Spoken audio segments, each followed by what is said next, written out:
Warning. This program contains scenes of a graphic nature. This includes footage of a mature subject matter and is intended for an adult audience.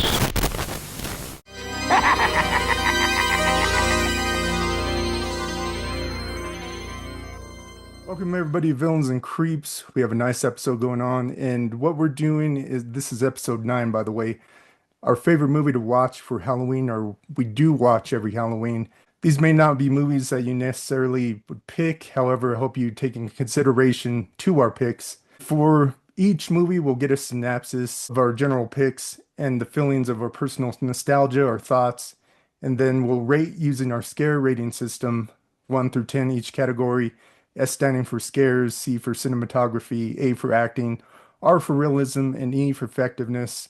And we'll take our 4 totals, add them together, divide by 4, where we'll get our score. Before we get into each movie, each individual person will give our honorable mentions. So we have maybe 3, 4 honorable mentions that we'll go into before each movie. So, gentlemen, who would like to start? I will. Okay. My movie is Paranormal Activity. The first one, it's like 2007, I think. Before you get into that, you want to do your honorable mentions? Oh shit! Sorry, bro. It's okay. Now I am showing that I'm half asleep. Honorable mentions, even though they're not the one I picked, would be The Exorcist. Is I was chatting to you about that. Mm-hmm. That as a kid, I would never show it to my kids or whatever, but as a kid, I watched it and it just scared the living shit out of me. So that'd be one I'd always associate with Halloween and trying to fucking watch it with whoever might be staying over in my house or anything. The other was, believe it or not, Jaws. Like I don't really look at Jaws as that much of a horror movie, but it's still something that, like, the anticipation and shit throughout the whole movie, I think that's great. So it's still scary. It's just not fucking, a vampire or whatever. But anyway, there's loads of horror movies I love. I hope they're all brilliant. Right. So I'll just get started on the Paranormal Activity buzz. Yeah. Perfect. So with this, we're using the scare system. Yeah. Yes, sir. Perfect. So for the S scares, this movie thrives on anticipation and silence.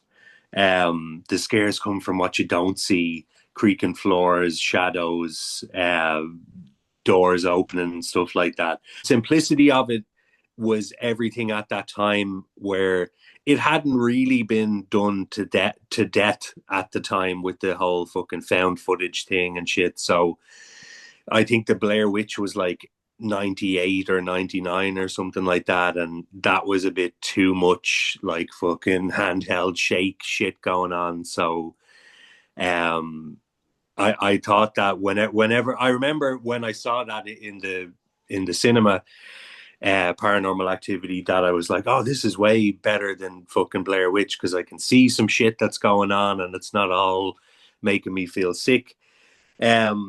So yeah, there was just something for me at that point, like, that was the perfect, even more so than Blair Witch, that was the kind of, with that look, it just made sense. Do you know what I mean?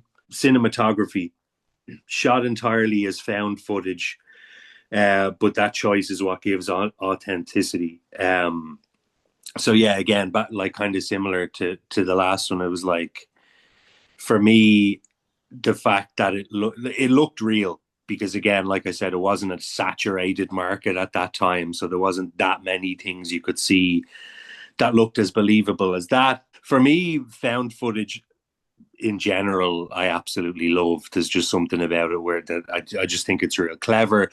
I know people going into things like that, the other side of the fence, they might be like, oh, cool, another fucking found footage bullshit thing or whatever, but like I said, for me, this one was the tip-top version.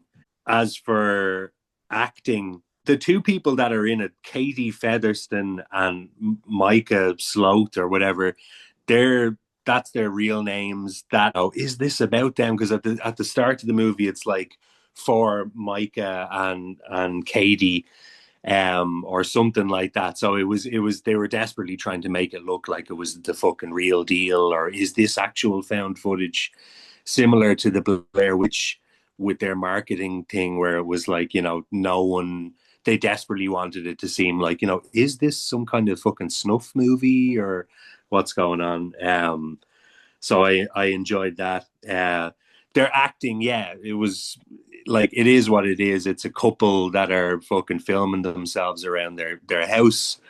So yeah, they're not winning any Oscars or any of that shit, but it was like, they seemed like a natural kind of normal couple. It wasn't like, it wasn't overdone. It wasn't amazing or anything like that, but I thought they were very good. He played the part well of the annoying dickhead boyfriend who, despite every warning or however bad things get throughout the movie, he's like, yeah, let's see what he's like taunting the fucking demon thing. And what do you got? What do you got? Looking at a door, like looking at a fucking empty hallway. You're like, oh yeah, cool, bro. So yeah, like acting I thought was great, even though it's not Oscar nomination shit. Realism, the home setup, awkward couple arguments, the gradual descent into fear. That was great for me. The build up. I'm impatient with shit, but this is one of those movies that was real. Like, I just enjoyed sitting there, kind of being like, oh, what's happening now, or like looking in the fucking doorway in whatever shot they have set up in their bedroom, waiting to see something happen or whatever. So yeah, when the shit hits the fan and you start seeing, it starts off with like a door opening and then coming back, they capture that noises. Then it just, towards the end, they're putting down like fucking talcum powder or some shit on the ground. And you see footsteps. There's the scene everyone knows where she's dragged out of the bed by something invisible by her ankles. So yeah, just bits like that for me, even though it's a slow burner in certain other ways visually. Those parts for me are what kind of made the movie, because there was that movie in the 80s called the Entity. Do you remember that? And that was a good one for like not seeing what the fuck is got, like anything more or less, but still shitting your pants, So I thought that this kind of reminded me a little bit of that. Similar effectiveness. So yeah, similar to what I was saying there. I'm not the best at making little bullet point things, but I did my best, But effectiveness. I mentioned the budget. The budget was like $15,000, and the box office for it made like 194 million. So I thought that was pretty cool, doing it for close to fucking nothing and then generating that much. For me, it's one of the lines I wrote was like, it scared people so badly they started checking their bedrooms and shit.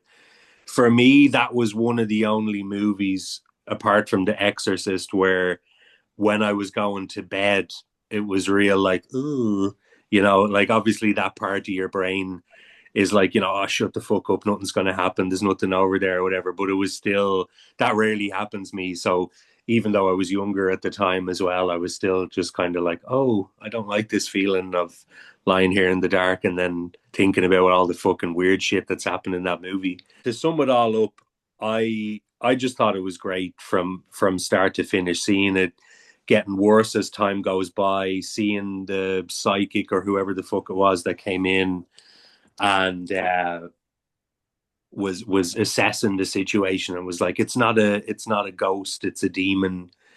And yeah, it just gradually getting worse. And then the last part, so alternate endings, I was checking those out. So there's like a theatrical version, the original version, which I assume is like straight to, or the DVD thing, and then the alternate version. So for me, the theatrical one that you would have saw when it came out was the best, because that involved boyfriend, like the scene is the same in all three, where she gets out of the bed. You're seeing the footage of her fucking standing there, rocking back and forth for like 3 hours. And then she goes downstairs. You hear screaming. The fucking boyfriend wakes up, runs down, and then it just kind of goes silent after a second. It waits a minute or two. Then you just see his body been fucking thrown at the camera, and her walking back in, and her face kind of changes, and cut to the last body or whatever it was. It was like the body of Micah or Mika was never found, and some bullshit I don't fucking know. So there was that. Of the three, she's rocking back and forth sitting down on the floor at the end of the bed until like the next fucking day. She still has the knife, and they end up shooting her because she stands up with the knife or some shit. So that was the one that I thought was a bit shitty. Whereas at least with the alternate one was the fucking knife slit shit. So at least that was still as kind of like fucked up looking at the end. But yeah, there was something about the police one coming in. I was like, kind of shit in comparison to what I saw in the movies. But What was your final score, Plops? scares, I gave it 9 out of 10. Cinematography, I gave it 8 out of 10. Acting, 7 out of 10. Realism, 9 out of 10. And effectiveness, 8 out of 10. Now, about those different endings, I remember reading that between the original director's cut and the theatrical release, apparently that change was because the test screenings, the audience didn't like the director's ending originally. So that's why they changed theatrical. Okay. This tends to happen a lot, actually. Yeah. I back when I first got out of college, I worked for like a half second for a marketing research company that did like old school, that kind of testing kind of stuff. It's still, I don't think as common today, but I think it's still quite common for them to, just do that old school test screening, then give everybody's opinion. I think whoever's idea it was to fucking have her just rock back and forth at the end of the bed, I hope they got fired in the process anyway. Well, I mean, the original ending that they actually left room for you to have more movies going into the unknown, like what happened. So yeah, because that goes into 2, 3, 7 of them or some shit, isn't there? Yeah. So who wants to go next for their rating on this movie? Or I'll go.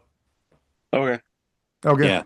So I had the unfortunate pleasure of watching it for the first time last week, Plops. Damn. So this is the first time I've ever watched this. So scares was a 5 for me. It was just average. I mean, it had some jump scares, but besides that, it really wasn't scary. Like even I'll give you this, looking at it from the perspective of the couple, it was kind of uneventful. Like hardly anything happened. And when it did happen, it was kind of jump scary. And it was like, okay. So if they took it back talking to the priest or whatnot, I can't remember who it was in particular. If I would have heard, well, this happened to you before and it's coming back to get you, I would be like, well, bitch, I mean, so long, I'm leaving this house. So good luck with everything.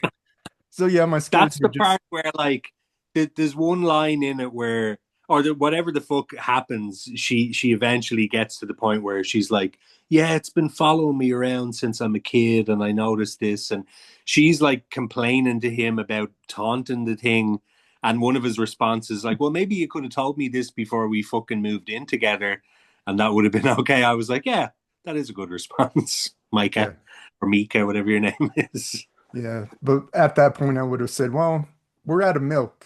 And I would have left to the store and I would have been out of there. Like, I would have never came back. Some milk. Bye. So cinematography, I give it a 5. I mean, it was kind of groundbreaking for the time. Like just looking back and seeing what movies were around. Like you said, Blair Witch was around. More movies were better done as time went on. And I think that's what kind of hurt the movie. It was just stuck in the bedroom, in the living room for the majority of the movie. I think they could have expanded and went around the house or got perspective from other people, and that would have made the movie just more cohesive, a little bit more Yeah. But I know what they were going for. Is like everything was secluded and like tight around them, and this was the only room that they had. So I get that. So I gave it a 5. For acting, it was a 3, and I mean these two people were kind of like, oh, like I'm glad this stuff is happening to you because the acting is just come on. It's like God damn. It's like and then I I hope looked this up is real. And I like hope you what all other movies died. they what's that? That's like almost like you just said. I hope this is real. And I hope you all died. Yeah. People are insufferable. And I looked up what other movies they've been in, and it's just in Paranormal Activity, and I was like, yeah, that makes sense. Like, yeah, Yeah. you Fair belong in the enough. series. So, So you didn't think acting was an 8 like mine, no? oh yeah, it was a 3. Perfect. Okay, for realism, I mean, it was sort of effective. I mean, I watched in the dark, so I made it as scary, and then I turned up the sound system, and it was booming off the walls, and it was just the jump scares. I mean, it was. I mean, for realism, they could have did it a little bit better for acting wise, if they were a little bit better, seasoned actors, a little bit better. But I don't know. I mean, for realism, I just gave it average of 5. I mean, it was cool for what it was. I mean, I don't mean to knock it the whole way. I mean, I enjoyed How, it. Just, how dare you? How dare you? I'm sorry, Plops. And I think for effectiveness, it just goes hand in hand with the acting, and it just took me out of the experience a little bit. Like I said, it was just like I can't wait till these people get victimized, and I was happy when it did happen. So, Jesus. so I'm sorry, Bluffs, but that So, was so what you're telling me is that you binge watched the whole fucking season, the whole series of them, the 7 movies after yeah. that because you enjoyed it so much. Yeah, Hmm. Yeah. perfect. I can't wait until I get to the second one, Flops. I'm salivating. But, Gerald, do you want to go next or Suchi? What was your Oh, my effectiveness total score? was 16. The effectiveness score. I didn't get that one. Oh, it was a 4. 4. Okay. So 3, 5, 3, 5, 4. 35354. Yeah. What? Is that right? You said scares was 5. Yeah, I'm sorry. Okay, was that a 3 then? It Damn. was a 3. Yeah. Oh, Here's okay. -6. Yeah. Sorry. Sorry, Plops. I Carry the one. apologize. It was a good movie. I'm not saying it was bad. It was just, when you break Fair. it down, it's like Let's Who's next let's up you to can't. paranormal activity? And you asshole, huh? Well, Adam, your score is a 20, not a 16. Apparently, you can't math either. It's okay, early in the yeah. morning, but it's That's all why good. I I got you. asked Gerald to do this beforehand. Like, you need the math because I can't.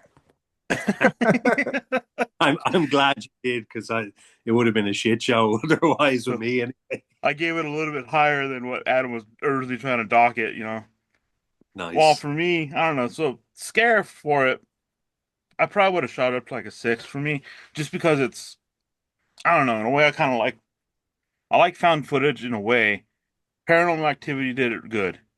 Blair Witch, I have the same complaints as you do, Flops, as far as like the shaky camera and stuff. Because man, trying to watch that movie, I just got motion sickness and it just irritated the shit out of me. And it Yeah. just, I don't know. Like they tried, and the whole entire woods aspect of it was pretty good. What I liked about Paranormal Activity was kind of the claustrophobia of it all, because it's like it is just like one bedroom, like kind of, and like just their house. So it kind of makes me like, okay, hey, yeah, this is kind of a new take on something, and it's just them setting up video cameras. Hey, I'm gonna try to figure out what the hell this is. Not being smart enough to just leave the fucking house, or it's like, hey, bad shit's happening. Maybe you should fucking leave. What the fuck's wrong Yeah. with you? Why stick around? But I gave it like a 6 out of 10. I didn't mind it. Cinematography, it's to me, it's a niche of its own, just because it's the found footage still. But to me, it was one of the first ones I kind of did it in a good way, because it's, hey, this actually worked out for, and the camera's not stupid shaky and it's not making you sick. Yeah. I kind of liked it in a way, and I'll give it like a 6 as well for cinematography for what it was. It's for being one of the first ones. Then they beat it to death. They beat it like a dead horse. I mean, they just made a Yeah. shit ton of them, and now you see found footage. It's like, oh my god, another found footage film. Fuck, I don't want to watch this shit. Once you do it once, and then you just keep, oh, let's keep doing this over and over again. Oh, it's just not. You kind of take people out of it. Now I guarantee you they'll probably come out with another one because what was it? 2007 was when that came out. Give it 2 more years, and I guarantee you'll get another found footage one. But I, this time it'll be on iPhones. Yeah, exactly. Acting, ah, 10 out of 10. yeah, 10 out of 10. Great. Ah, well, considering it's found footage, you're not well, if you're looking at it as a deal, like say if you just found this online or somebody sent it to you, you're not expecting it to be like world class acting, movie rated stuff. It's found footage. It's people. It's supposed to represent your average fucking Joe, shit happening to them, how they're acting and stuff. So that instead of it being like oh my God, these are like world class actors, which would completely take you out of the fucking film completely if they were somebody you Good point. knew. So if it was an actor you knew, like if Tom Cruise was there and Salma Hayek was there, you'd be like, oh, well, that's Tom Cruise. He plays this and that. And oh, it's Salma Hayek. I really like her rack. I remember her from this. The dresser. Yeah, It would have made for a better pool scene. yeah, yeah. You know, but it would have completely taken you out of the movie and you wouldn't have believed shit as far as Yeah. like what it was supposed to do. This movie was supposed to be, hey, this is just a couple normal people like you and me, and this is what's happening to them. So for Yeah. acting, I'll give them like a 7 just for that point there because it it puts you into the perspective of the movie and what it's supposed to do. And that goes into effectiveness too, as far as like what it's supposed to do for you. Is it supposed to be something like, oh my God, I found this, I found this videotape and I'm playing it, I'm watching it, and like, what the hell is this? Realism will go probably a 6 for realism. And that goes back down to the way the movie is supposed to be interpreted, how it was made, the fact they just set up cameras and it's just one angle. Yeah. That's kind of nice because it's like how it's supposed to be. That's what you have to. That's how you have to walk into the movie.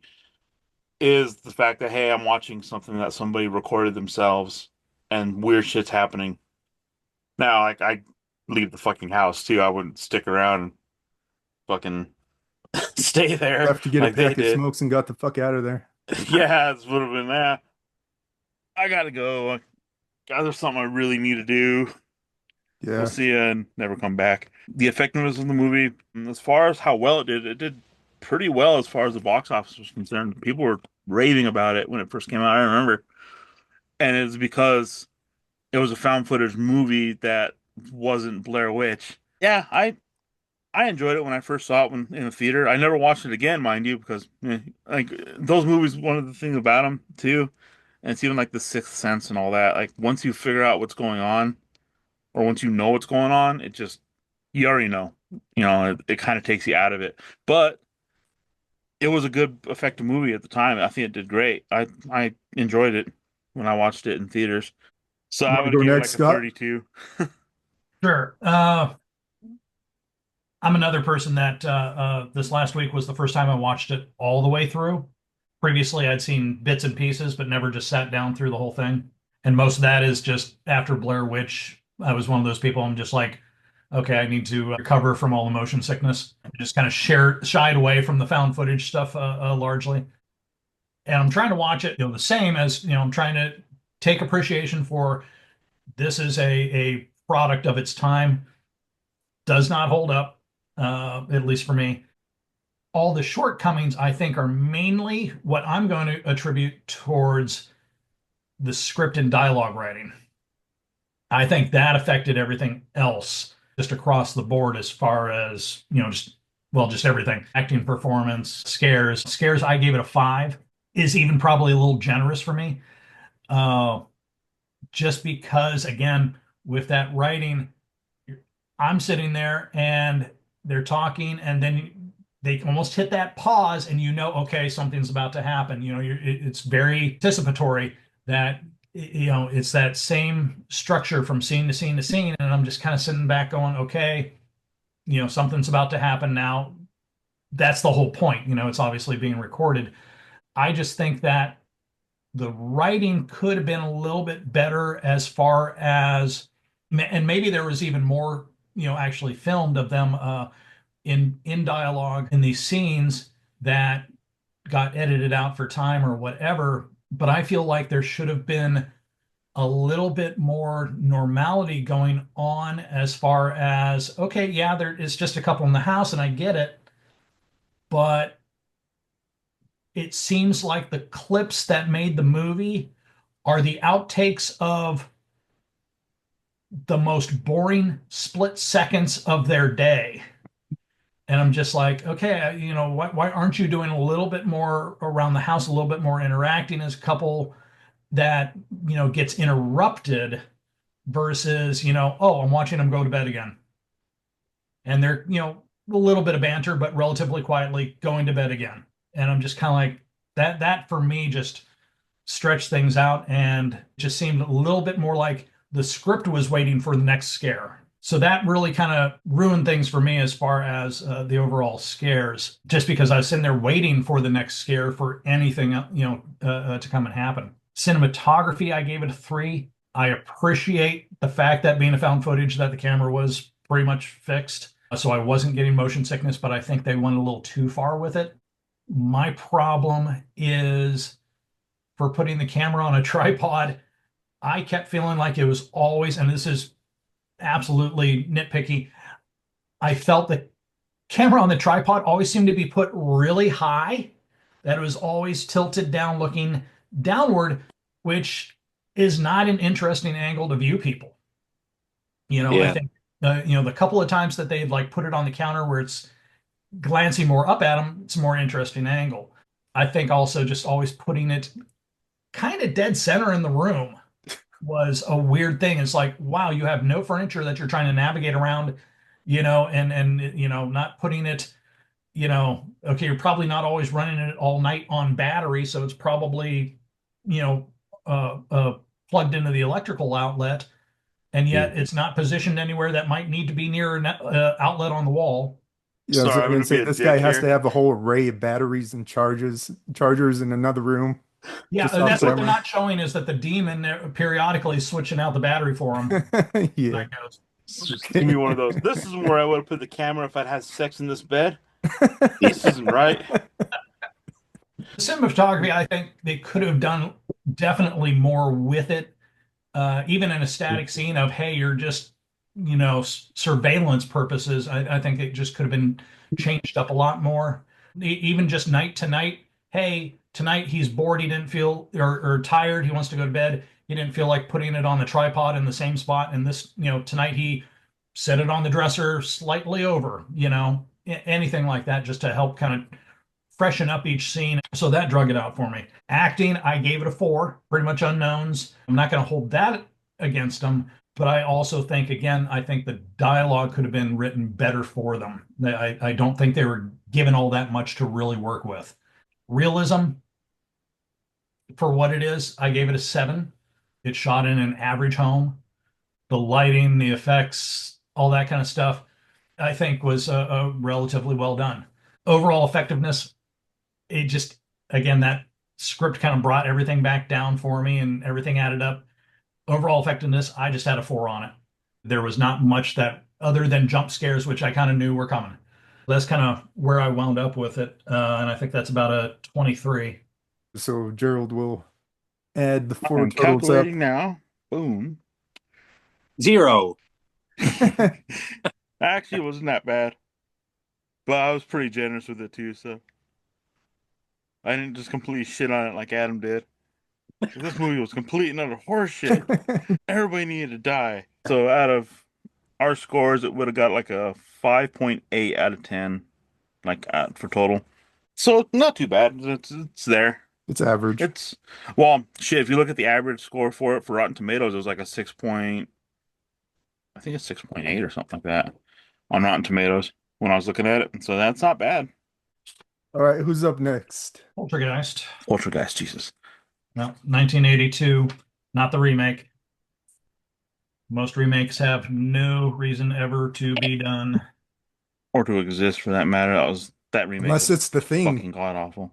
1982. Yeah, the thing Yeah. was pretty good.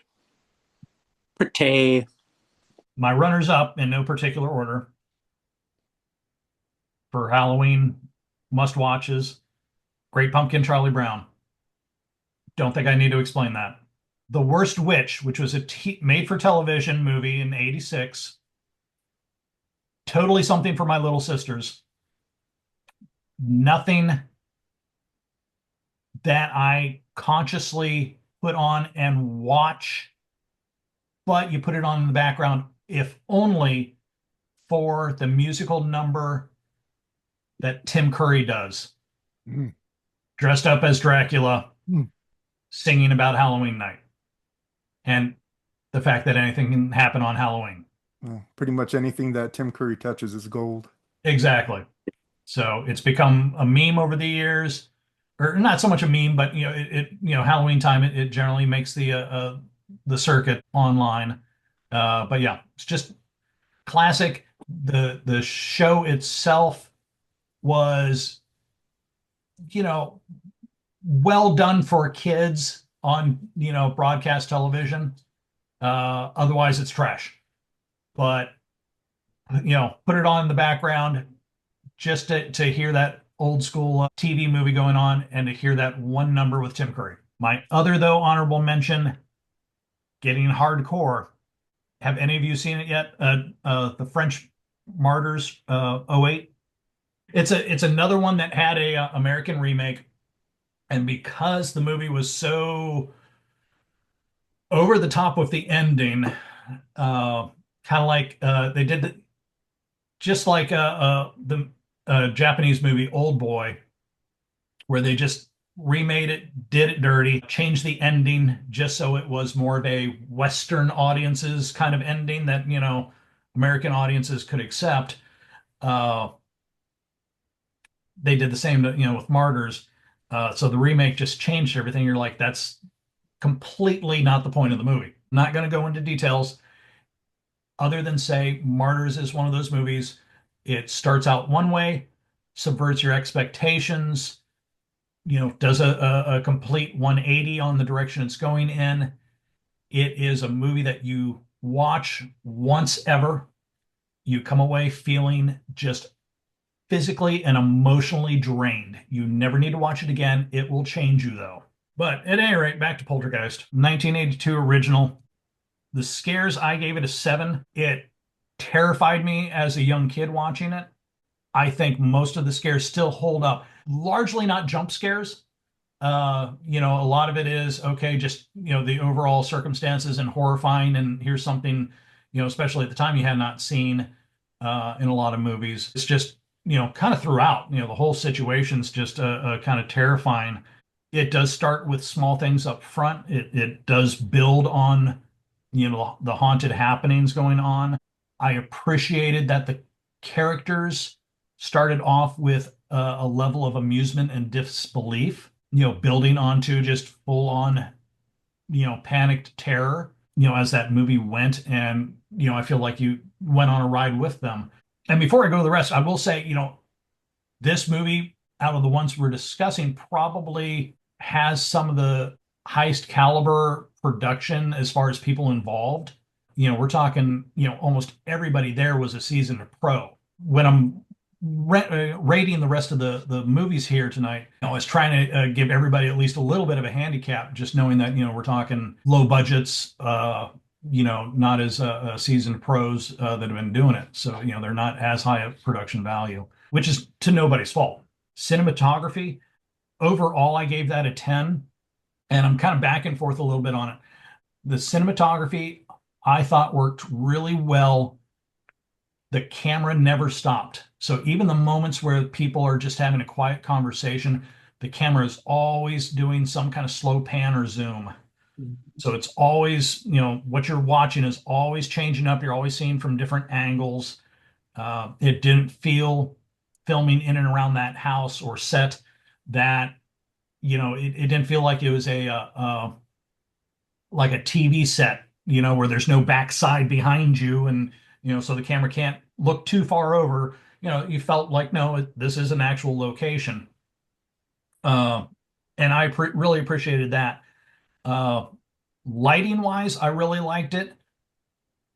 My big problem with a lot of today movies, and even going back to like Paranormal Activity, uh, a lot of modern directors, and again, some of it is very much budgetary constraints, uh, but things are so underlit where I'm just like, okay, I know there's supposed to be something spooky, scary there, but if I'm just staring at a completely pitch black screen, that's just as scary for me as not watching it to begin with. So, uh, I did appreciate that in Poltergeist, there's always some source of ambient light, which you would expect in a house, be it a little kind of security light that's always left on in the kitchen above the sink, at night. There's always seemingly, a little bit of a glow from maybe a night light over there in the hallway or something. The TV obviously is on a lot. So you're always getting little glows from multiple directions that are just giving a beautiful lighting effect. The thing I will say though is the strobe effect, which this is also before, everybody realized, oh boy, we should be giving warnings to people that could have seizures because of strobing lights. That the strobing light from that TV was heavy. And going back and rewatching it, every time I'm kind of like, oh boy, yeah, that's a little overkill. And I think part of that's trying to be for effect. Uh, but you're just like, wow, from TV static, that's some amazing strobing light coming off of it. I miss those times because they were like, well, fuck it. If someone dies, it will Adds to the movie. add to the movie. So many people died watching this movie. Yeah. Ah, They'll spread the word and like, shit, people died at the theater. fuck yeah, this is gonna be a good movie. It's like, Uh, oh, just Cedars. so yeah, so it's a little back and forth on what to rate it for cinematography, but overall, I still gave it a full 10. I just think the cinematography is just brilliantly done. Uh, Acting, gave it a 9. I think the adults were great. Kids were kid actors, so they can only be so good, probably doing it, first or second time and maybe a couple commercials under their belts. I didn't look up, their credentials of how much they'd done before the movie. Uh, I will say though, the dog plays an amazing part. The dog's performance in this movie, if you pay attention, the dog has some of the best beats. So, uh, realism, back and forth on it. I give them absolute props. This was really before any kind of computer generated had been tried yet, so that wasn't even an option. So what they were able to achieve with old school, uh, you know, shooting like puppetry and stop motion and overlaying that onto the shot. I think a lot of the vapory kind of stuff was hand animated and overlaid. Team that up with flashing lights and all that kind of stuff. I think, especially for the time, is extremely well done. I still, to this day, absolutely love, the practical effects. For any movie, I love practical effects over the completely CG stuff. The whole scene at the end, or I guess it's a couple of scenes towards the end, but when the mom, Jo Beth Williams, goes in the pool, and I had to relook this up. I'd heard it over the years and had to research it. Uh, the bodies that spring up out of the water in the pool when all the graves are coming up, real bodies. Yeah. Wow. So apparently, up until about that point, that's kind of when they quit doing it. A lot of movies, for budgetary constraints, for whatever reason, apparently prop skeletons and bodies, for whatever reason, were exorbitantly just expensive to rent for movie production. So they would go to like a lot of third world countries, and I think these were like from India or something, where they're, just call up the morgue and they're just like, oh yeah, we'll rent you some. So they had shipped over actual corpses that they filmed with, and apparently they didn't tell Jo Beth Williams. She like found out like years later in interviews when they're going, "Hey, how'd you feel about that?" And she's like, "What?" So, uh, obviously, you can't get any more real than actual real dead bodies in your film, uh, and that just always added to the creep me out watching it, being drawn into the movie, but then also outside of the movie where you're going, oh God, I can only picture myself now actually swimming around with actual dead bodies. So that was horrifying for me. I take a point away from the fact that they had a clown doll in the kids' room. There has never in the history of the known universe been a child that went to mom, dad, grandma, or grandpa and said, you know what I really want for Christmas? I want a giant, scary clown doll. For the exception of my cousin. No, that is The true. exception of Yes. your cousin. Everybody else has never, no one's ever done that. That is just, yeah. So, and the first time, and they kept bringing the clown doll back.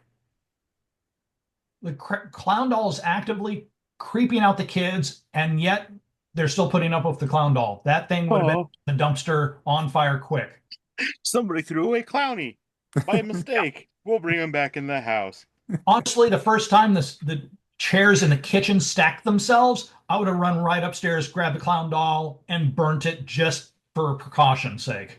Yeah, just yes, just on So, principle. Like, nope, it's this doll doing this. Fuck this thing. yeah. But I mean, for realism, I mean, I think the script and the performance was so well done. This presented a normal, average, happy family. And I truly appreciated that. It did not fall into the typical why we're in a haunted house tropes of, oh, the family's down on their luck. So and so, my one of the spouses died, and usually the mom and the kids have no options but to relocate because, the main breadwinner's gone and they can't afford the rent. It wasn't a, great Uncle Ernest died and willed us this creepy house, but heck, we can't pass that up.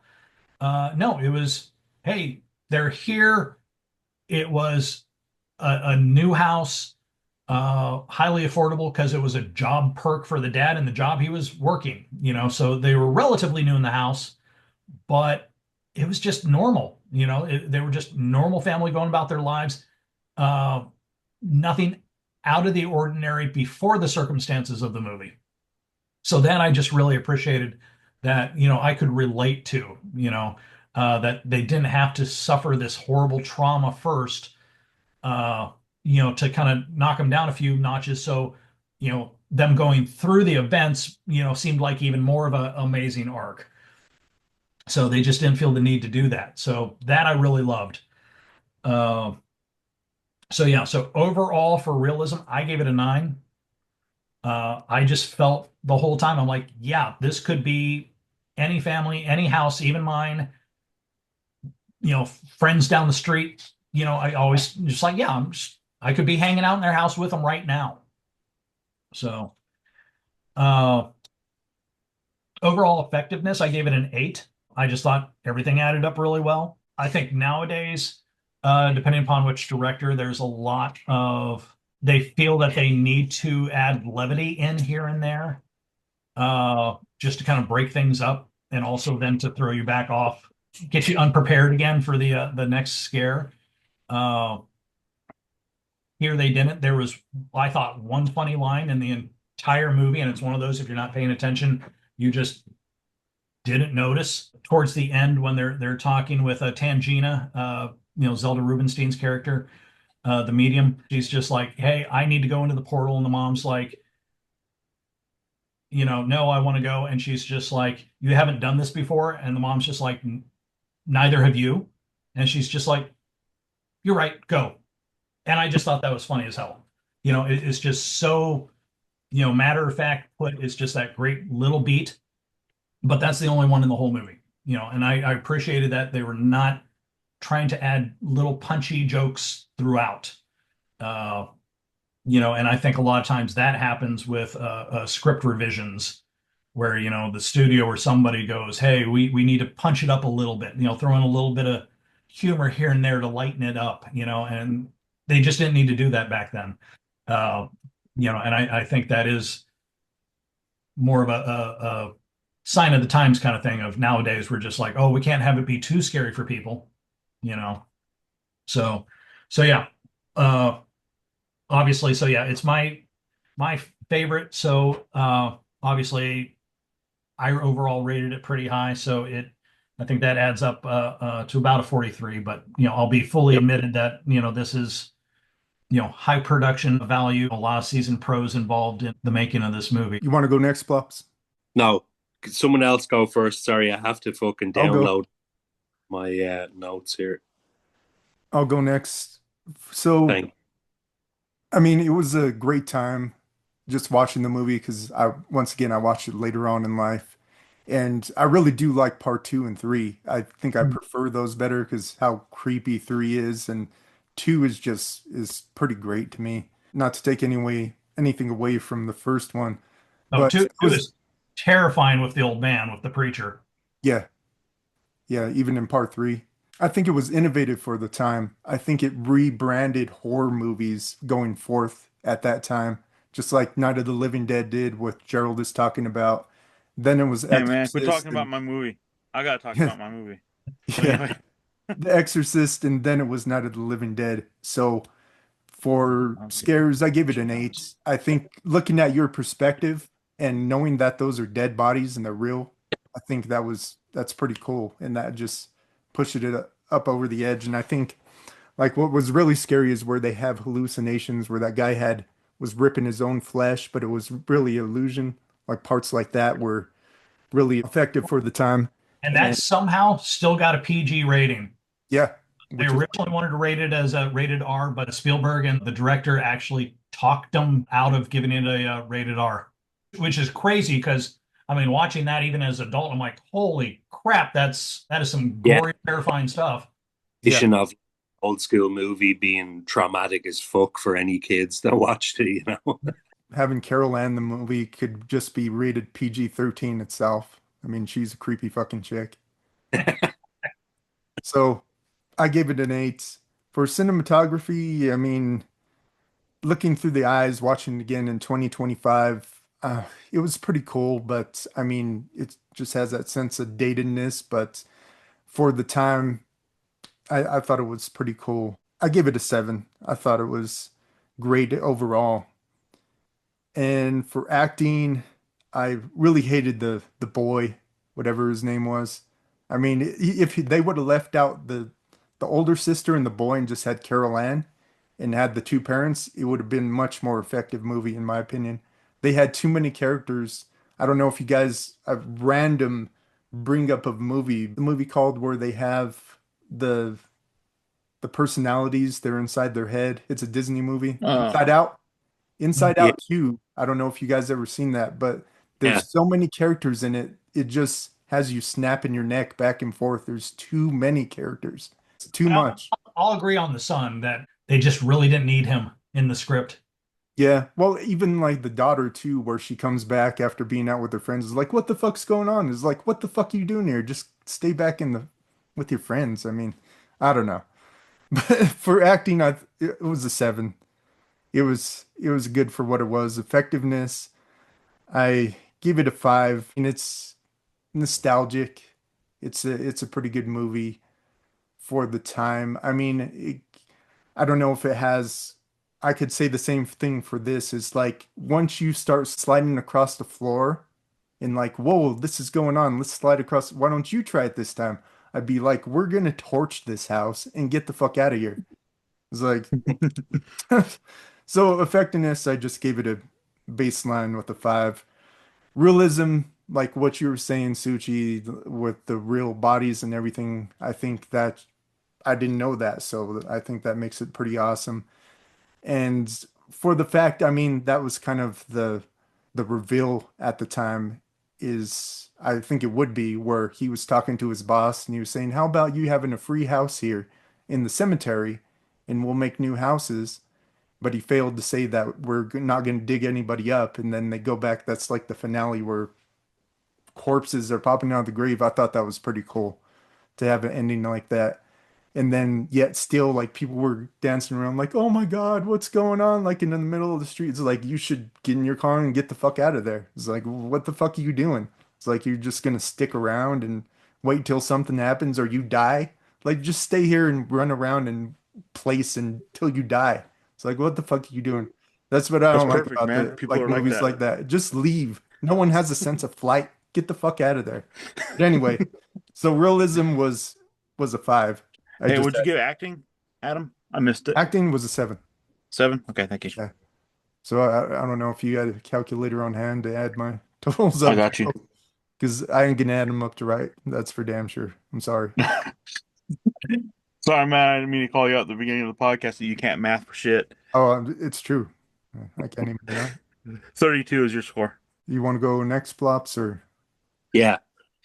So Scares, I gave it a 7.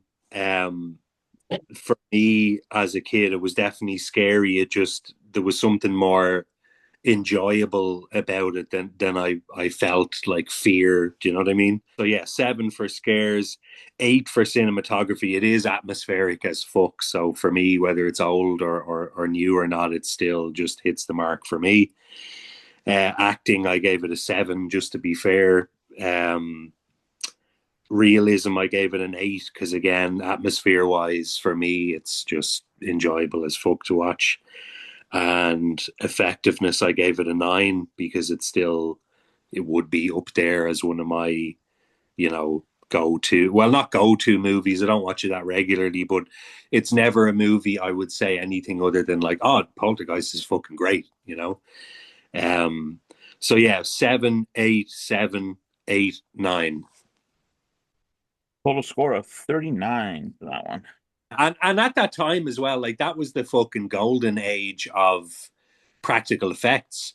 So in my Yeah. head, I was, what the fuck? Who the fuck in all of the people available couldn't make a few fucking molds of some bones and just get that shit going?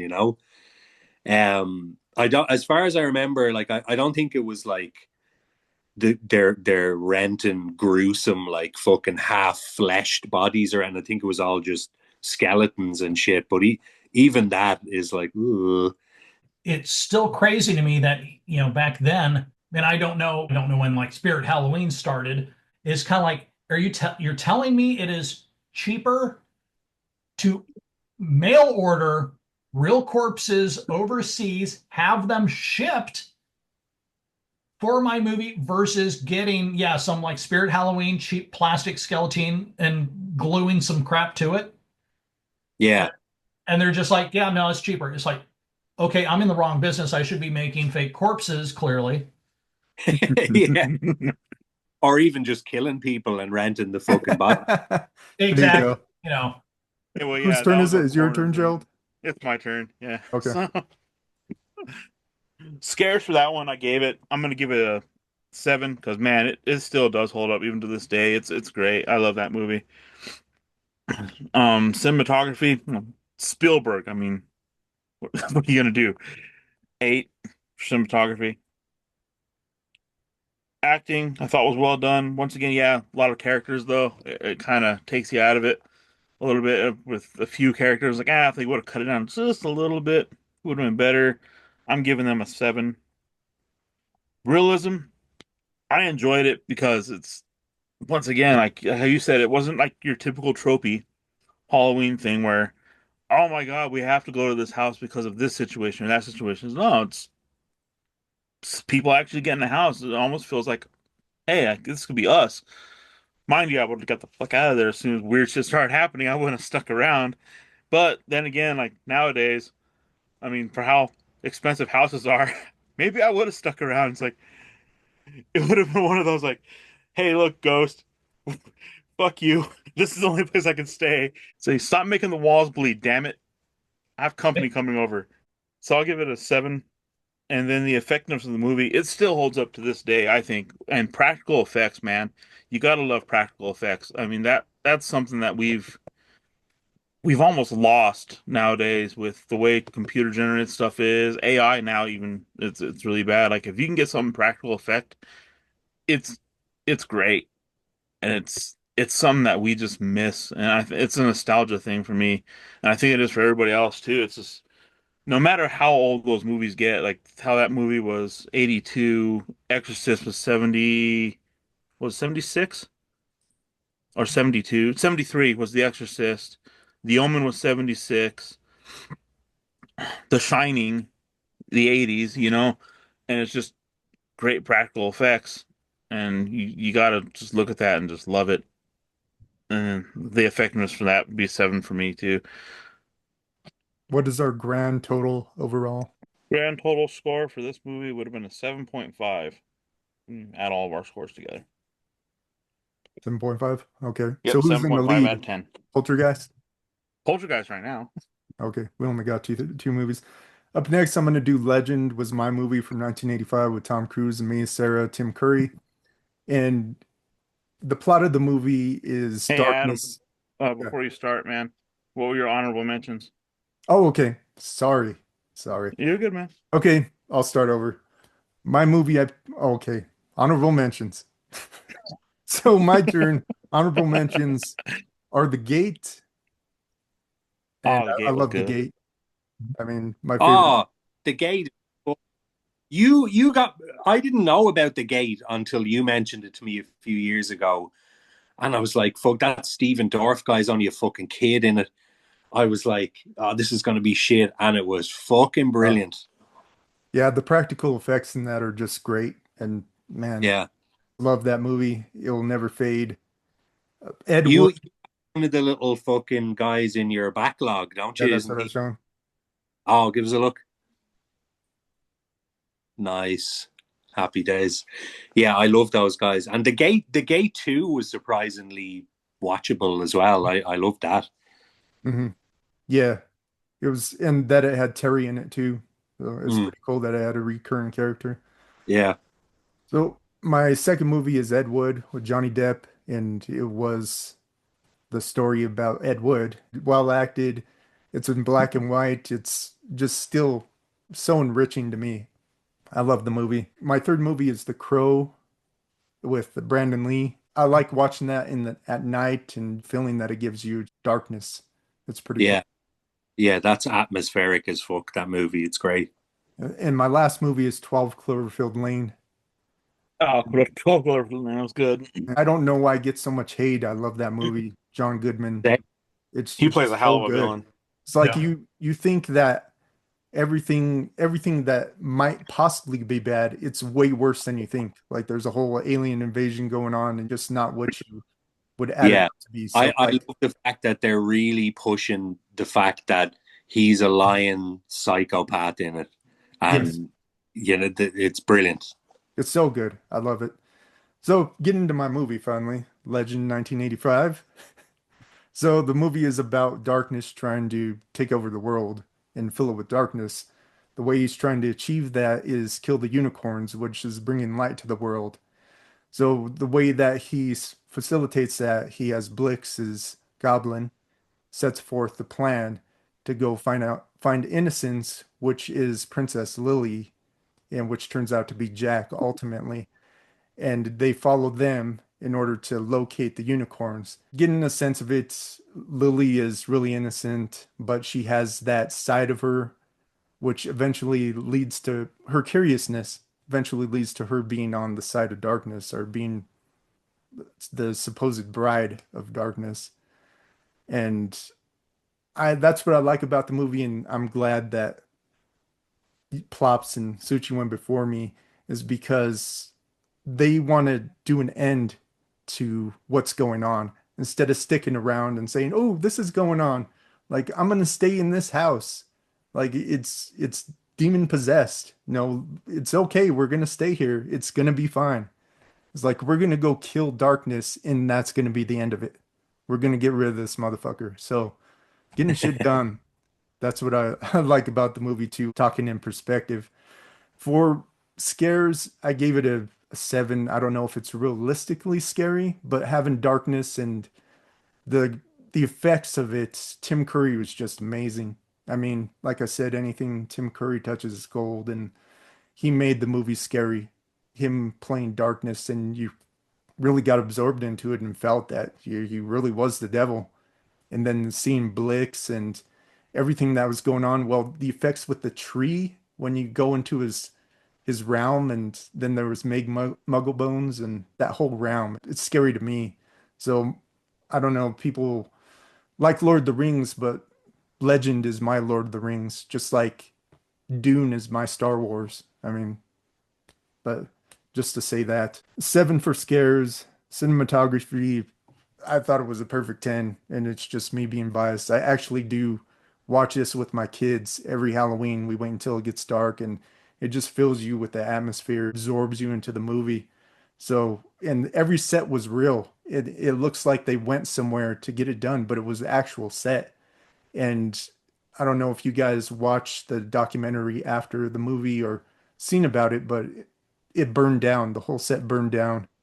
But it could have, I couldn't imagine going through every single piece and making everything. Everything was crafted, which is just amazing to me. Stuff ain't done like that anymore. Acting, I generally hate Tom Cruise. Like, Tom Cruise is a terrible fucking actor. Like, fuck Tom Cruise. The only movies I like him in is Legend and Live, Die, and Repeat. That I That love Live, Live Die, and by Repeat. is brilliant. Oh, it's so good. But Tom Cruise, he's the same motherfucker in every movie. It's like, okay, Tom Cruise is playing Tom Cruise again. Fuck Tom Cruise. But He's Mia just Sara, Tim Curry, they just made it good. They're just they're good, great actors. So acting, I'd give an 8 minus Tom Cruise. he For was young enough in it though to kind of like he hadn't become that much of an asshole at that point when you yeah, saw that. So it was like it's fair to say it was good and to not judge him too much on the acting in it because I think that was good about it because he had an innocence to him, and the character had to have one too. So you could give it that to him, like he was brand new and he didn't do yeah. many movies, so it gave him a kind of innocence to Yeah. him. I think that was before other entities got their hooks into him and inflated his ego. Yeah. Yes. So realism, I think it absorbs you into the movie. Like I said, everything was tangible. It was so realistic to me, and it still is to this day. I have a 2K cut of the movie, and it's brilliant. So good. It looks so good, the director's cut and the regular. So realism, I gave it a 9. For effectiveness, once again, it goes hand in hand with realism. It just absorbs you into the movie every time you watch it. If it's nighttime and you watch that dark, and like I said, I watch it every Halloween, it feels you into the movie. It has soul to it. So that was a 10 to me, effectiveness. So you had a 44 total. It was an 8.8 for you. Okay. Bam. Who wants to go next? I can go next. Uh, that's another movie, Legend, that I just really, really love. It's one of those movies that I just really love because, again, those days are kind of long gone when it was, they shot it at Pinewood Studios. Uh, so it has that certain feel about it because I think the sound stages at Pinewood, while they're, certainly by any standards, large sound stages, there still always seem to be any sets built and filmed there always seem to have a certain kind of coziness about them. And that's one thing that I think really comes through in Legend is they went to town building these scenes, these sets, be it forest or whatever, but it always still had this certain kind of coziness bubble that it was in. Not to mean that it didn't seem like a fully fleshed out world, but it was just this nice little, here's a little tiny little spot in the forest, secludedness to it, the indoor spaces, whatever, that I just always really loved, especially when they're doing a movie that, like Legend is really like a fairy tale fable kind of setting. It just adds a certain warmth to it, even though, the fact that, as soon as they take down one of the unicorns, it starts snowing and it gets cold, and yet there's still this coziness about everything that you're just like, okay, this pulled me in. It makes me want to stay in this world. And I've just always loved that. And to me, at least, I can always spot like, okay, that was done at Pinewood. It's just something about anything shot there.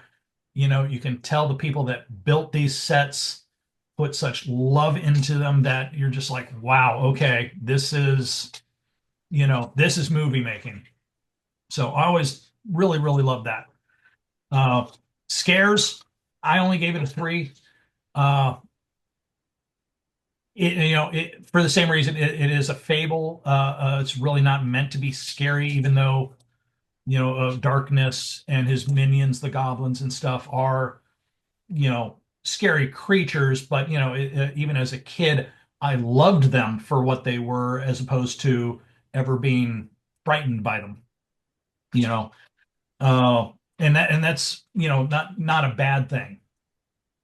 Cinematography, again, with those beautiful, beautiful sound stages in Pinewood.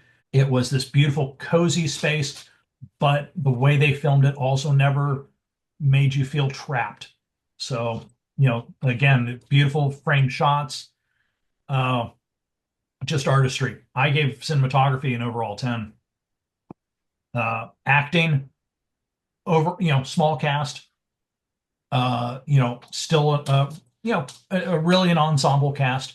Even though it starred Tom Cruise and Tim Curry, I don't think anybody could necessarily claim that it was, a particular standout star. I think it was really an ensemble. And I think up against Tom Cruise's acting, because I'm not a giant Tom Cruise fan either, at least as the acting front goes, I think is the supporting characters that really made the movie what it was. So acting, I gave it a 7. Realism, I gave it an 8. Again, it's just so well constructed, drawn in.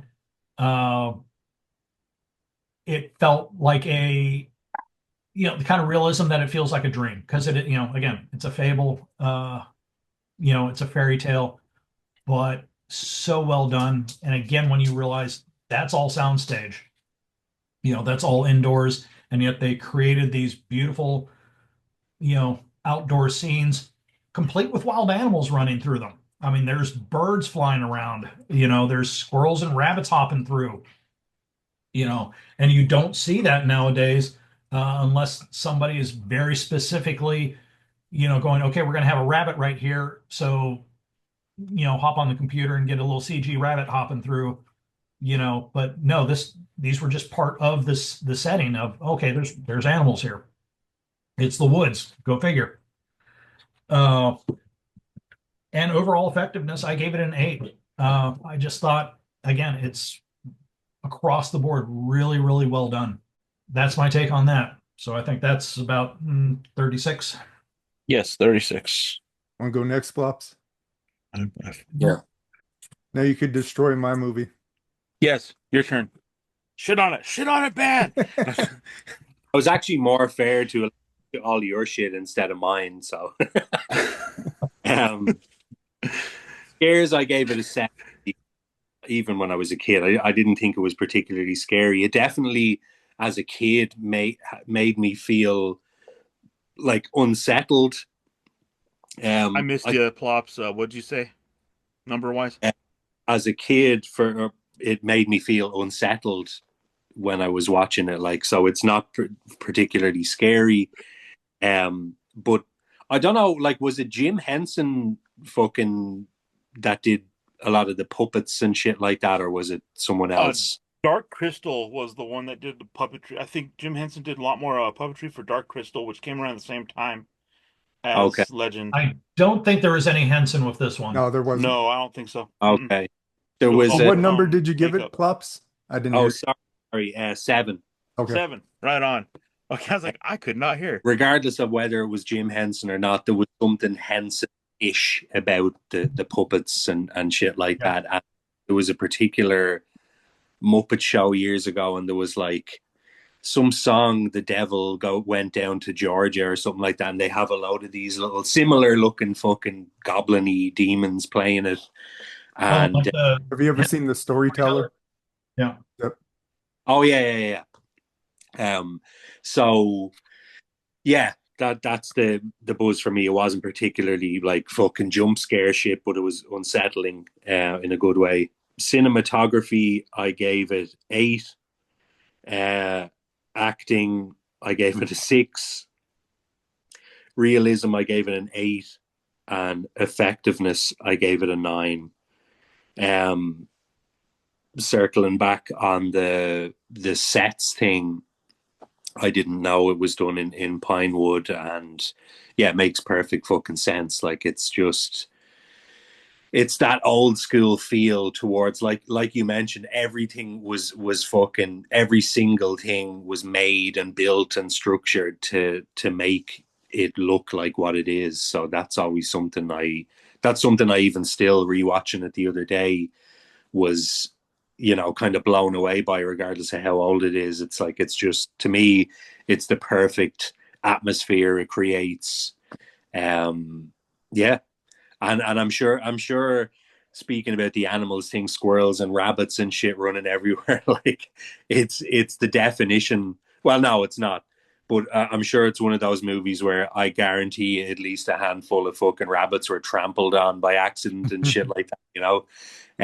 So I can definitely understand why they do the CGI shit now, animal rights wise. But yeah, it definitely at the time makes it a lot more real and kind of just fucking every scene feels right type of thing. It just makes you wonder how many times they had to yell cut to clean up like the rabbit or the deer crap.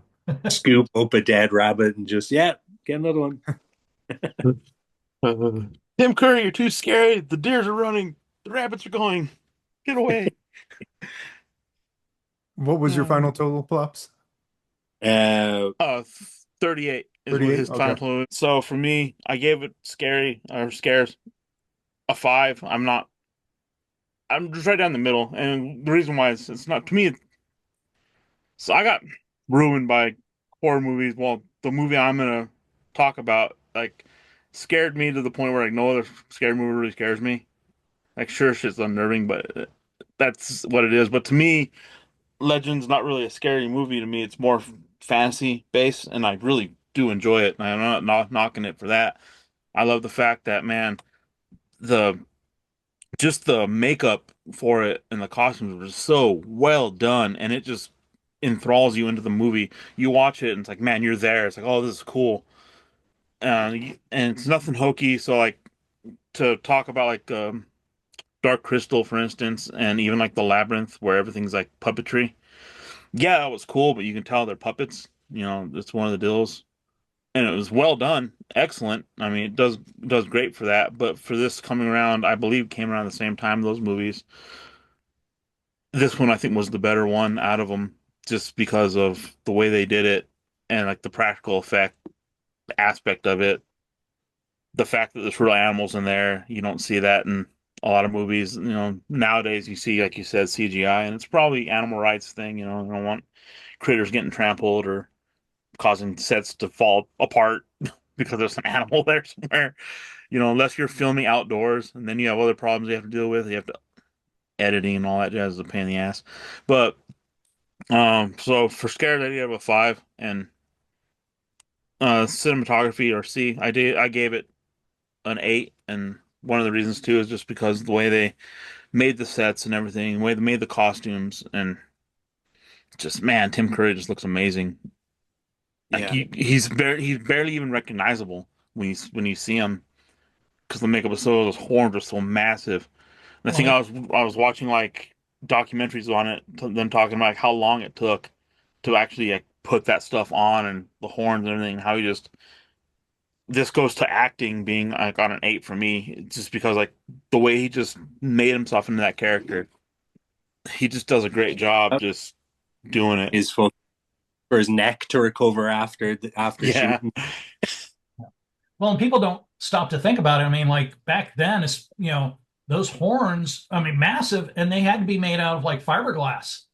So they weren't Yeah, flopping around, or they couldn't do it in foam that would potentially sag or bounce when he moved. wouldn't take the paint well, Yeah, wouldn't take the paint, back then.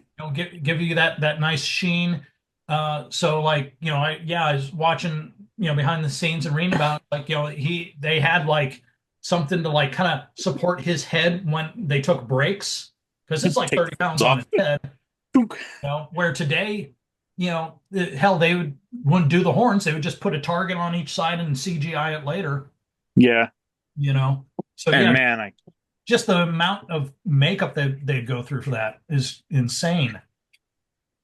yeah, it's nuts. And then like for the acting, yeah, same thing. I'm not a big Tom Cruise fan, but him being younger, it's not as bad.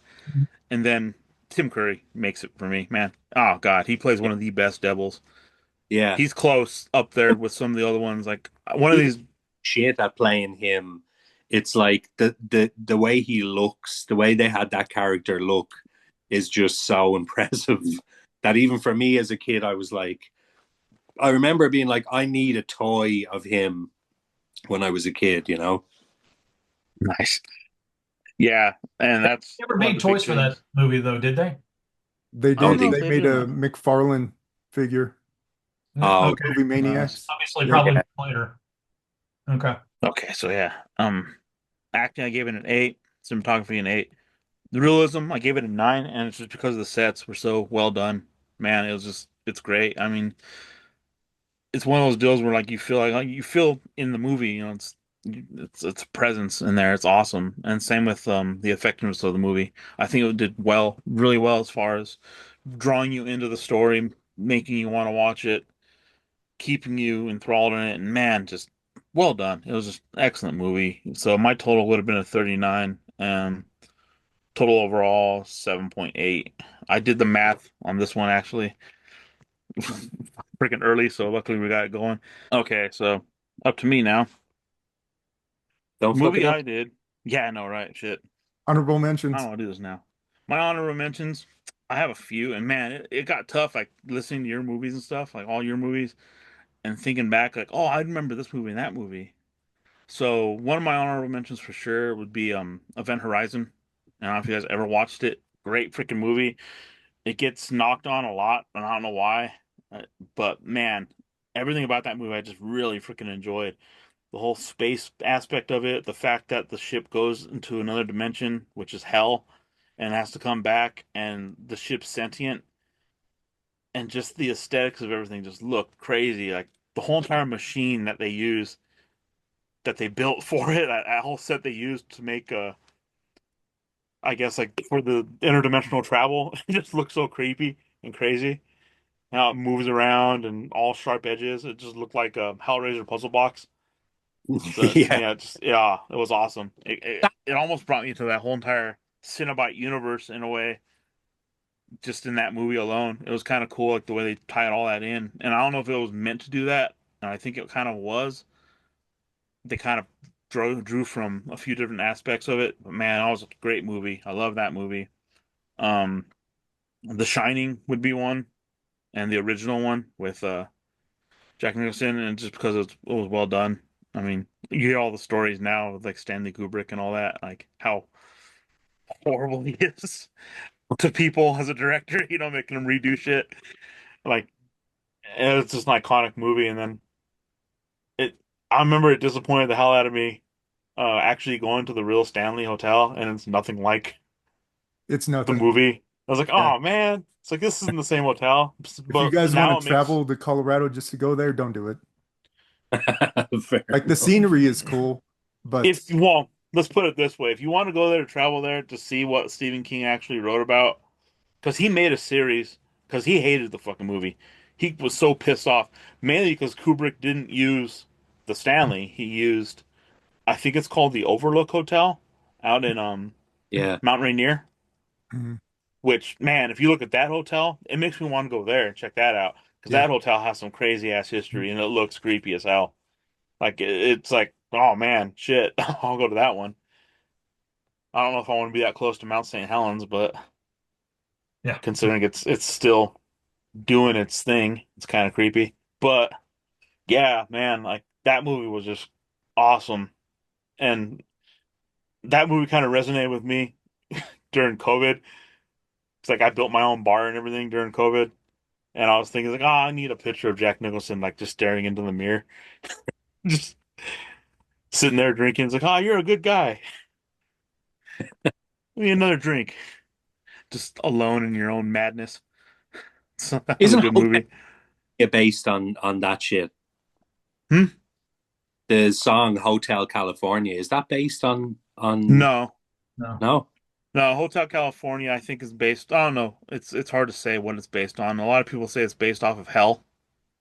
Okay, More people think it's based off of like addiction Mhm. and the right. hells you suffer with addiction. But I wouldn't know for sure. All I know is we can't play any of the music or mention it without getting copyright striked because the Yeah. Eagles are weird Oh, about that. fair enough. As long as playing any of the music, man, they'll nail the shit out of your videos. But yeah, that it's kind of cool. You would think that just the song, but no, I think that one's more like a representation of hell. The fact that Okay, you could check in, but you can never leave. All the yeah. stuff that you like. But oh, so another honorable mention for movies would be probably Night of the Living Dead, the remake, the color version, and it's completely different from the one that I'm actually doing. Like it was crazy. Like I really like the fact they did the remake of it because oh man, actors in that one were a lot better. It was cool, but it changed the whole entire dynamic of the story. So the movie I'm doing is Night of the Living Dead. It's the 1968 version, the black and white. So the first one that George A. Romero made. Now, let me write some stuff down real quick.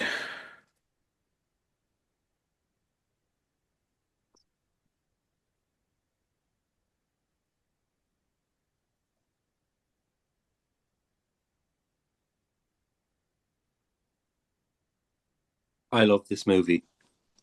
I do too. One of the reasons I really like this movie was it was one of the first like actual zombie movies out there. Like it basically brought on the zombie genre of movies like to become what it is today. The first parts of the movie are real unnerving. I mean, and it doesn't stop. Like it immediately pulls you into the action as soon as it starts. They go to this funeral or they go to the cemetery to drop off flowers to their father's grave for their mother. It's a brother and sister. He's pissed off because they're having to go. He's mad. He's tired. Then he's jacking with her, and the whole entire they're coming to get you, Barbara, because he's talking about like his past. Like, remember when we were kids and I scared you and this and that, and that whole entire part like is iconic. That's even like to this day, it's still even like quoted. They're coming to get you, Barbara. And if you think nothing of it, watching the movie, it's like, oh yeah, okay, cool. It's he's just jacking with her, and there's some dude in the background. Well, it turns out the guy's a zombie, and he attacks him, and then just right then and there, just boom, it gets you into the adrenaline like feel of the movie. He fights this thing off of Barbara. It ends up killing him. She runs. What I like is at one point she even trips, and you think about the old Halloween movie or horror movie tropes of, oh, the freaking woman falls and now she can't get up and stuff like this. What I liked about it is like it was practical to the point where she falls, what the fuck, pulls off her heels to actually move faster, dumps them, and then takes off. Gets into the car, realizes she doesn't have the key, pulls the parking brake, it rolls down the hill to get away from the zombie. What was really cool about this one too is like most zombie movies, even like nowadays, you see very rarely, and I think it's done on purpose, but like not many zombies use tools.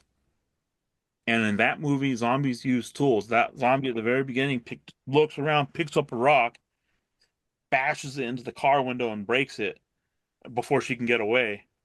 That was cool. Like, oh, that adds a different element of fear to it because, like, hey, man, like, even though this thing's a zombie and supposed to be kind of brain dead, slow moving, it still moved pretty quick, just not sprinting. You were still able to get away from it, but it was scary. And I think that's one of the things that really brought you like into the movies. Like, oh man, it kept you watching. Like, what the hell's going on? And at the time, you didn't know what the hell it was. You didn't know there were zombies. You didn't know really what zombies were. I mean, I think before then, what we were seeing zombie-wise in movies was like the voodoo aspect of zombies or hoodoo, you No, know? Last Man on Earth had a zombie Yeah, concept with yeah. Vincent Price. So like that's what you're seeing before. And George R. Romero did it this way. So scares through the whole movie, like it kept you pretty enthralled. I liked it. So for scares, I would give it like about a 7 out of 10. Cinematography, it was interesting. It was a low budget film, but it did very well, I think. The fact that they shot it in black and white was really good for the gore aspect of it. You don't see a whole lot of gore, but what you do see blood here and there. It's not focused on it. They did it in black and white because money, you know. You need money to freaking add practical effects, things like that. The practical effects they did add look pretty good. When they're eating, when the zombies are sitting there eating, the couple that blows up in the truck, you see him pulling up parts. You see a hand that one's eating. You see another one looks almost like a liver, which guarantee you that's just might have even been a liver or just a piece of meat somebody just biting into, ripping, tearing intestines and all. It all looks really good for what it was back then in '68. For the practical effects, and it looks really good. Great practical effects, and for it being such a low budget film, excellent, well done. It was shot semi well. A little bit of shakiness here and there, but once again, it's a small budget film. It's from the '68. The story it told was really good. It's one of those deals where you have a lead black character. That was something that was kind of unheard of back then. It's 1985, 1968, so you still had a whole lot of tension. It was civil rights and all that as well. But you had a lead character, a black guy, and man, you sit there and you're like rooting for this guy. This is getting great. This is good. And the ending of the movie just, oh man, it just kills you to see that dude just get mistaken for a zombie at the very end and just boom.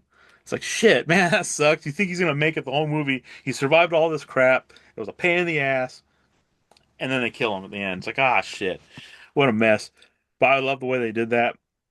It's Um, similar, like that feeling watching that part a- as seeing fucking John Travolta get killed in Pulp Fiction. After he's just finished, he's rooting around the fucking yeah, house and shit. You're like, oh, no. you know. yeah. So cinematography, I'd go with about a 8 for cinematography for me because for what they did during that time, it was good. It was well done. Acting, I'm gonna give it like a 6. Just rewatching, like watching the remake, the acting was way better in the remake, but it did change. What I did like about the acting though was like it was a little more realistic as far as like I think how people would react in a situation like that.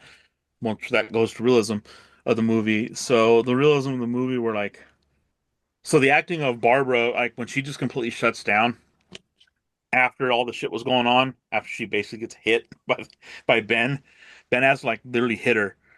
But what I liked about it was he's telling a story about what he saw, and like she just gets done after like having a big old adrenaline dump after running from the zombie chasing her in the cemetery, getting to the house, seeing a dead body, everything like that, and then seeing Ben. Ben's actually a human, and Ben's actually describing to her like how he found out how they're afraid of fire, and the description he has was so well done about a semi truck. He's seeing these things chasing a semi truck, and it rams through something and explodes. And then he sees them running away from the fire. That's how he found out that they're afraid of fire. And then she ends up talking about her experience. Like they're at a cemetery, they're laying flowers down, and then her brother, and then it clicks in her head. Oh my God, my brother's still out there, And then it's like that's when she starts freaking out. It's like, oh, we got to go get my brother. We have to go save him. And then he just like stop, smack. And then after that, she just shuts down. Like in the original movie, Barb's like worthless after like half the movie. Like for half the movie, she's just catatonic. So to me, it was kind of it's realistic in a way because it just shows shock. Somebody like that, something like that happening, you're gonna do one or two things. You're gonna be a critical thinker, like Ben was trying to figure out, okay, hey, we got to get the hell out of here. I don't know this area. What the hell's going on? Well, let's get food. Let's get out of here. Then he changes deals. Okay, no, you know what? We have food here. Let's board this place up. Let's survive. And then you have that asshole Harold who comes out of the freaking cellar. And that guy has a whole nother aspect of thinking, a thought process to him where, no, we're staying in this cellar. This cellar is where we need to be. Not really realizing, like, you know, tactically that's a terrible fucking idea because you're locking yourself in a room. Sure, there's one entrance, but there's also one exit. If that entrance gets blocked by whatever the hell's going after you, you're screwed. You know, so realism there, I kind of like the whole entire critical thinking thought process of all that was going on. You have the two clashing heads. Ben saying, look, I'm the boss up here. You can be the boss down there, but well, as long as you're up here, you're listening to me. This is what we're doing. And in the remake, it was there was a lot more like not willing to work with each other in the remake as opposed to in the original. In the original, they started working together. You saw him like, okay, hey, oh shit, he's in trouble. I'm gonna help him real quick, and then I'm gonna get back to my door, my area. The Harold actually went upstairs to throw Molotov cocktails out the window to help him escape. You know, so that was a whole different thing, like from the remake to the original. So it kind of showed like, hey, these guys are actually working together. In the original, one thing you were really relying on was kind of the radio, and it wasn't until a little bit later that they actually got a TV broadcast going. And I thought both of those were really done. They were done real well to where like it was a rural community. A lot of people still relied on the radio to get out messages, but even they didn't know what was going on nationwide. So like they're sitting there like huddled around the radio, like what the hell's going on? What are we hearing? And then they watch the TV broadcast and they're just waiting for the TV to tell them what to do. And I think that kind of would happen even like nowadays. If well, I don't know, nowadays it'd be a little bit different because we have the cell phones and stuff, but if power ever goes out or something, chaos, I think, just ensues. And I think that's kind of showed in the movie. Like how even with a small batch of people, you still have like conflicting people, chaos, anger. I think for realism, I give it an 8 for that. Then the effectiveness of the movie, I think it was a very effective movie. The fact that it brought a whole genre of zombie movies to come. George A. Romero just carried that legacy. So I'd give it an effectiveness of like 9 for me, 9.5. Who wants to go next or kind of discuss this movie, give your ratings? I'll go next. Okay. Y'all don't mind. Scares, I gave it a 6. And I think what really drove it down is I think they could have kept the concept of the original cemetery zombie where she first encounters the brother and sister. And he was fast paced, he used tools and all that. And he was generally scary. And they should have kept that because after a while they got sluggish. There was those zombies where they're breaking out the lights and everything, but it would have been way more fearsome. And that's one thing I wanted to talk about. I made a clip I re-edited the whole thing on TikTok where I did that scene with the cemetery where he's coming to get you, and I edited out all of Barbara's lines. I sped up where he got knocked out. What's his name? I can't think of his name right now. Is it Steven or but anyway, where he gets knocked out in the actual movie, it's kind of slow, so I sped it up so it really looks like he got knocked out. And that's what I wanted to do when we talked about last week when you weren't here, Plops, is I'd like to do a re-edit of the movie and to make it less dialogue and more fast pace. And I'd like to add 80s synth to it, and I think that'd make for a pretty cool movie. Like I'd like to find a edit of the movie that doesn't have music and I could just rework it. I think make for a cool movie. But anyway, just going back to the actual movie, Scares was a 6. Cinematography, I thought it was pretty cool at the time. I mean, the sets and it was really, it was enclosed, but there was still the outside world where I think just the enclosure was effective and setting yourself in that time, and you could just relive that even in current times. Acting, it was it was a five. I mean, the actors weren't that good. I mean, the lead role, what was his name? Dwayne? Is that his name? Yeah, Dwayne Jones. Yeah, he just carried the movie. He was the Yeah. best actor of the movie. Everyone else was kind of like, come on, man. They're kind of like Opie fucking Taylor. It's like, what the fuck are you doing here? It's like the guy gets out of the basement and is like, come on, dude. Is that whole thing, there's just too many people. If it would have just stood based on Dwayne and the original woman or Yeah, Barbara. Barbara, I think it Judith would have made for a O'Dea. better movie. And like he was trying to get out, and the realism, going into realism, he was trying to make it out instead of just staying in one place. He was like, we can't stay here. We need to get the fuck out of here. Like, what are we doing here, staying here? And he made it a mission plan to get out of there. And he was kind of right about that because he stood there for so long. They were like, oh, it's a dark shadow. It must be a zombie. No, it's a black person. He was still alive, which what got him killed. So, I mean, he stood in there for too long. So he was exactly right about, so it was pretty realistic. I mean, besides like the shifting zombies where they're just standing and like, that could have been done away with. I think it would have been a more fearsome movie if they would have climbed up the house. And I think he should have just kept the concept of just having the cemetery zombie and just making it into, including it into the world with the rest of the zombies. It would have made for a better movie. So realism was a six. Effectiveness, I thought it was very effective for what it is. I mean, that's like the original groundwork of zombie movies. And so I thought it was a seven for me. It's very effective and very cool movie to this day. I mean, I watched the remake, Gerald, and uh, it's not good. You're talking about the one from '80s, right?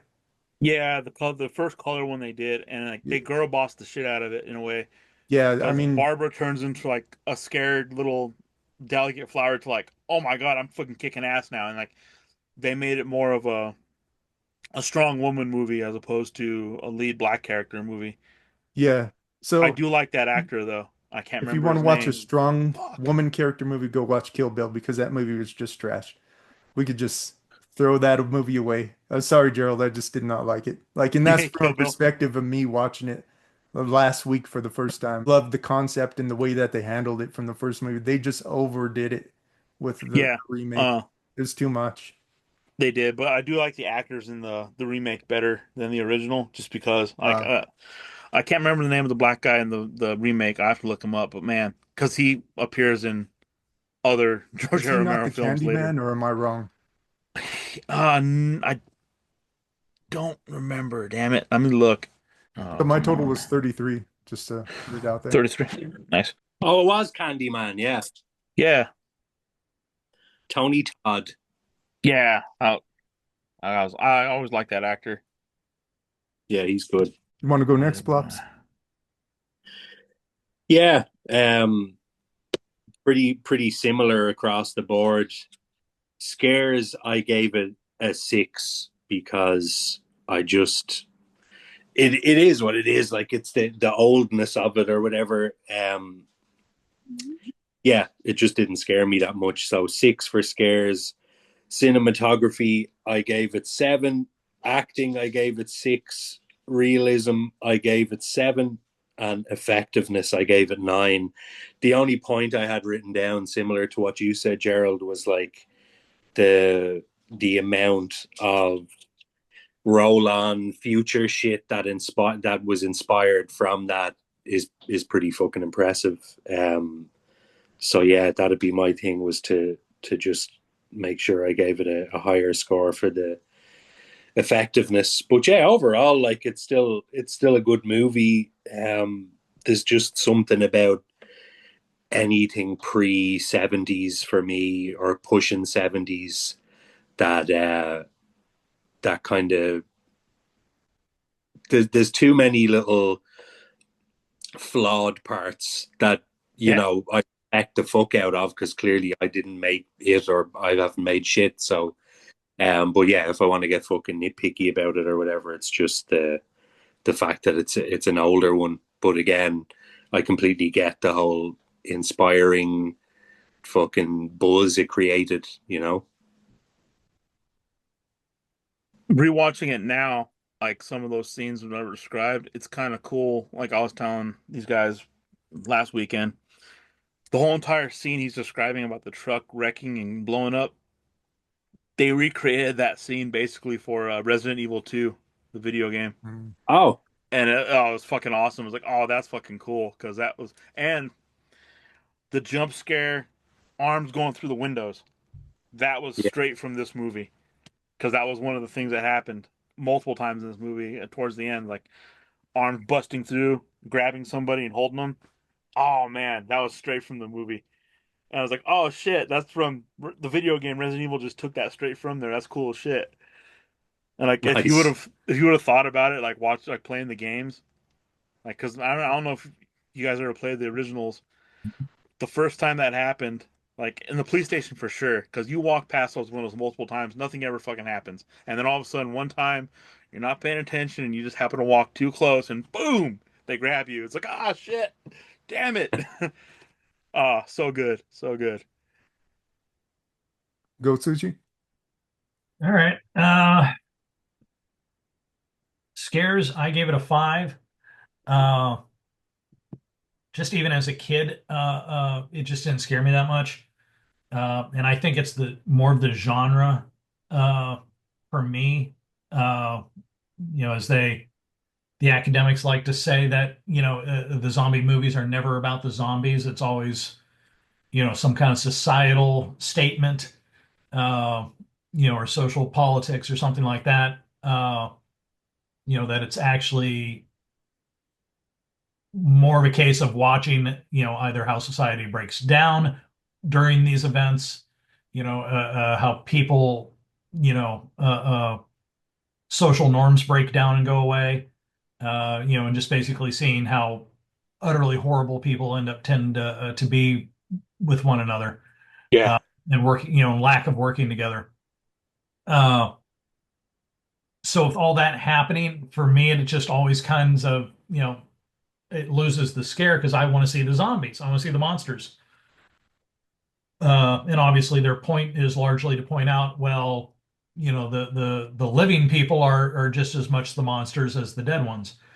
Uh, so I gave that just a five for scares. Cinematography, black and white, first movie anybody ever made there. So, just gave that a five. I thought it was fine. There was nothing cinematography wise that, just like, oh my God, no. But, it wasn't anything impressive to me. And obviously, black and white, there's a certain noir value to it. But it also just, for me, black and white just doesn't necessarily pull me in. Acting, again, for a lot of people doing their first gig, relatively inexperienced actors or just not big names. Seven, yeah, obviously, some people were carrying the film more than others. But all in all, I would say overall a seven. Realism, I'd give it a seven. Uh, for the reasons that everybody's kind of discussed already, that there's some very good things happening. Like, yeah, took off my high heels so I could run. And why that became, uh, this horrible, trope. plot device or character device or whatever in modern day films, which is just a sign of lazy writing nowadays. Overall effectiveness, I gave it a seven. So, yeah, recognizing props that, it was the emergence of a new genre. But yeah, I mean, most zombie films that are focusing more on the human element, uh, are just less appealing to me than, ones that focus more on the actual monsters.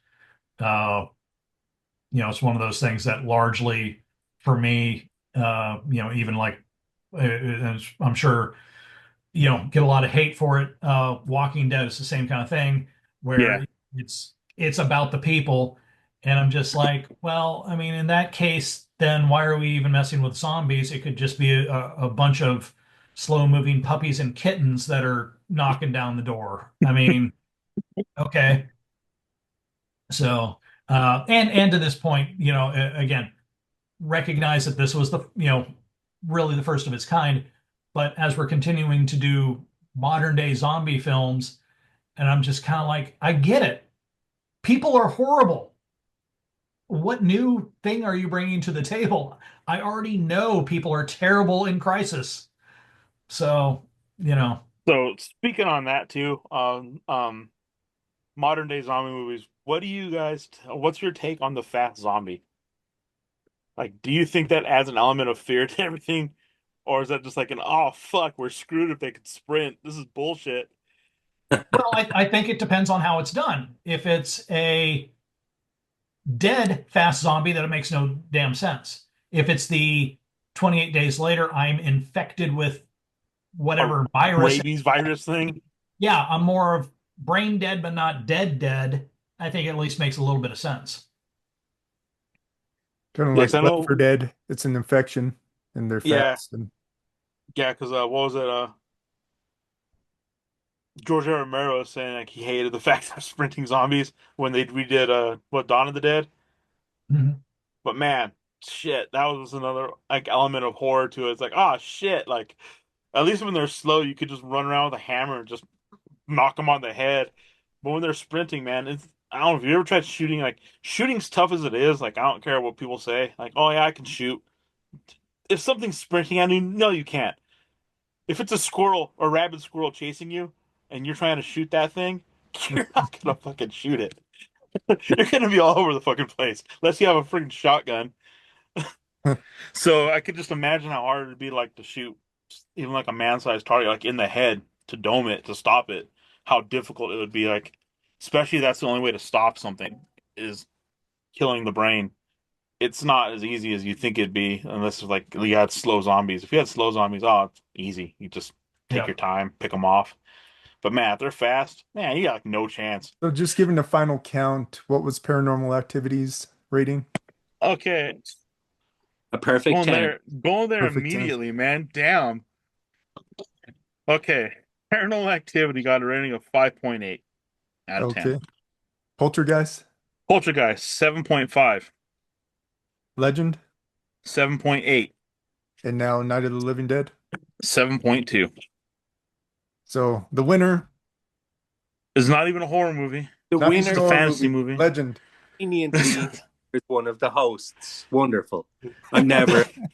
Did the We best. didn't cheat. I promise. I promise. Despite what Plop says, we didn't cheat. Mm, All right. yeah. But thank you everybody for watching Villains and Creeps. Salute everybody. See you. Thank you guys.